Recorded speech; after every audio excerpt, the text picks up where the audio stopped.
একটা স্বচ্ছ ওয়াটারপ্রুফ গ্লাসের মধ্যে করে একটা কুকুরকে যখন পানির নিচে নিয়ে যাওয়া হয় তখন তার রিয়াকশন কেমন হবে।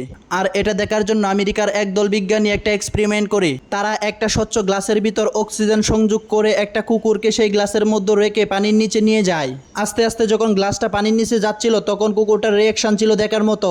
একজন স্কুবা ডাইভার সেই গ্লাসটিকে ধরে রেখেছিল আর আস্তে আস্তে সমুদ্রের তলদেশে নিয়ে যাচ্ছিল। সমুদ্রের তলদেশে অসংখ্য ছোট বড় রং বেরঙের মাছ দেখে কুকুরটা উত্তেজিত হয়ে যাচ্ছিল। কুকুরটা হয়তো মনে মনে বলছিল, এ কোন আজব জায়গায় চলে আসলাম, এত মাছ আমার চারপাশে ঘুরতেছে, আমি কেন ধরতে পারছি না। হঠাৎ করে এই কুকুরটার পাশে বড় একটা শার্ক চলে আসলো। কুকুরটা তা দেখে বক বক করতে শুরু করলো।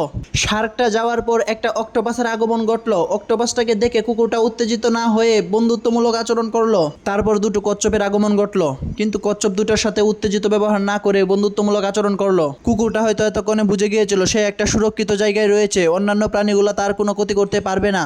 আর তাই পরবর্তীতে সমুদ্রের প্রাণীগুলোর সাথে বন্ধুত্বমূলক আচরণ করতে শুরু করলো। ভিডিওটা ভালো লাগলে ভিডিওটিতে একটি লাইক দিয়ে বন্ধুদের কাছে শেয়ার করে দিবেন। আর চ্যানেলটা সাবস্ক্রাইব করার জন্য বিশেষ অনুরোধ রইল।